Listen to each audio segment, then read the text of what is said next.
ये साखी है सिख धर्म के 10वें गुरु साहिब कमाल गुरु गोविंद सिंह महाराज जी की, जिन्होंने खालसा पंथ की स्थापना की। ये बात है अगस्त सन 1665 की, जब सिख धर्म के 9वें गुरु गुरु तेग बहादुर जी धर्म और मानवता का प्रचार करने के लिए श्री आनंदपुर साहिब पंजाब के पूर्वी भारत की ओर एक लंबी यात्रा के लिए निकले थे। गुरु साहब अपनी माता नानकी जी, धर्मपत्नी माता गुजरी जी और उनके भाई श्री कृपाल चंद जी के साथ मथुरा, कानपुर, बनारस होते हुए मई 1666 में पटना पहुंचे।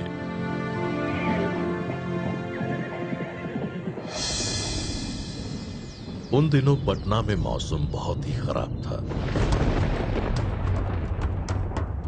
बरसात थी कि रुकने का नाम ही नहीं ले रही थी।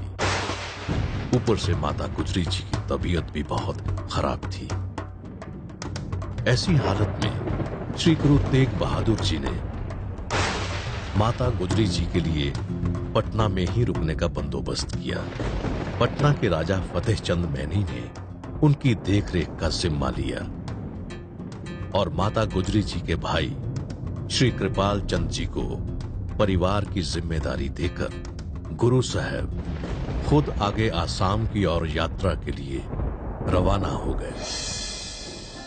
5 जनवरी 1666 को पटना की मुबारक धरती पर कलगीधर दशम पिता गुरु गोविंद सिंह महाराज जी का प्रकाश हुआ। उनका नाम गोविंद राय रखा गया। उनके जन्म के समय पटना से कई मील दूर करनाल जिले के एक छोटे से गांव थस्का में एक अनोखी घटना घटी। जब नमाज के समय सभी मुसलमान मक्का की ओर सजदा कर रहे थे, तभी एक फकीर मक्का की तरफ पीठ करके पूर्व दिशा में सजदा करने लगे। ये रब्बी फकीर सैयद भीकम शाह थे। फकीर को ऐसा करते देख उनके मुरीद हैरान हुए और पूछने लगे कि उन्होंने मक्का का अपमान करते हुए पश्चिम की बजाय पूर्व दिशा में सजदा क्यों किया।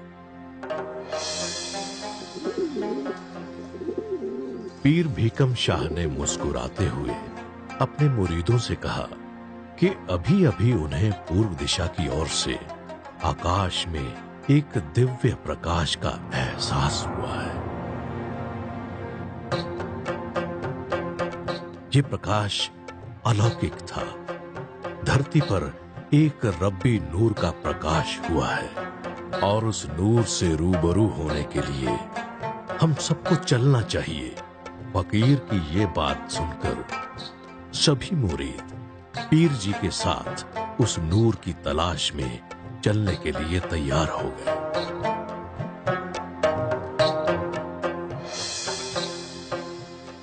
लगभग 2 महीने का लंबा और कठिन सफर तय करने के बाद पीर भीकम शाह अपने मुरीदों के साथ पटना पहुंचे।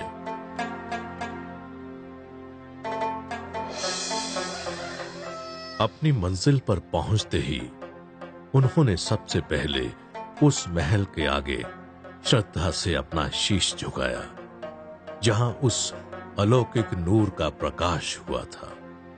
फिर उन्होंने महल की सेवादारनी से उस रब्बी नूर के दर्शन करने का आग्रह किया। सेवादारनी ने पीर भीकम शाह का संदेश माता गुजरी जी तक पहुंचाया। गुरु तेग बहादुर जी की गैर हाजिरी में माता गुजरी ने बालक गोविंद राय को किसी गैर से मिलाना मुनासिब नहीं समझा, लेकिन पीर भीकम शाह ने ठान लिया था कि उस नूर के दर्शन किए बिना वो वहां से जाएंगे नहीं। इसलिए उन्होंने अपने मुरीदों के साथ महल के बाहर ही स्थान ग्रहण कर लिया। अगले दिन उन फकीरों को बाहर बैठा देख कृपाल चंद जी ने उनके लिए लंगर का इंतजाम करवाया, लेकिन पीर शाह ने लंगर छकने से इनकार कर दिया और कहा कि कोई भी लंगर उनकी भूख नहीं मिटा सकता। ये भूख तो उस नूर के दर्शनों से ही मिटेगी। पीर शाह की श्रद्धा देख माता गुजरी जी ने उन्हें बालक गोविंद के दर्शन करने की इजाजत दे दी। रब्बी बालक के अलौकिक रूप को देखकर पीर भीकम शाह अचंभित रह गए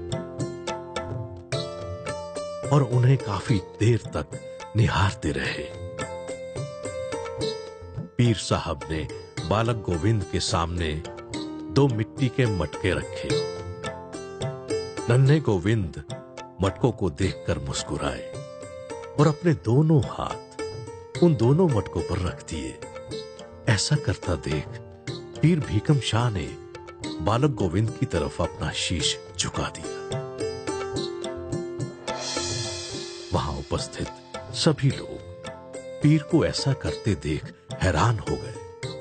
पूछने पर पीर भीकम शाह ने बताया कि दोनों मटकों में मिठाई थी, एक में हिंदू की दुकान से और दूसरे में मुसलमान की दुकान से। मैं जानना चाहता था कि बालक गोविंद किसका साथ देंगे। उन्होंने दोनों मटकों पर हाथ रखकर यह बताया कि उन्हें हिंदू और मुसलमान दोनों ही प्यारे हैं, इसलिए वो हिंदू और मुसलमान दोनों का साथ देंगे। यही रब्बी नूर आगे चलकर सृष्टि के सबसे बड़े नायक सरबंसदानी दशम पिता गुरु गोविंद सिंह जी महाराज बने। उस जगह जहां गुरु जी का प्रकाश हुआ, आज उसको तख्त श्री हरमंदर जी पटना साहिब के नाम से जाना जाता है, जो सिख धर्म के 5 तख्तों में से एक है।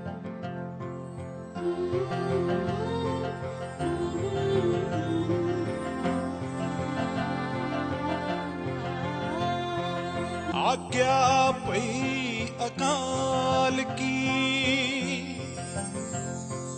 आज्ञा पई अकाल की, तबे चलायो पंथ सब सिखन को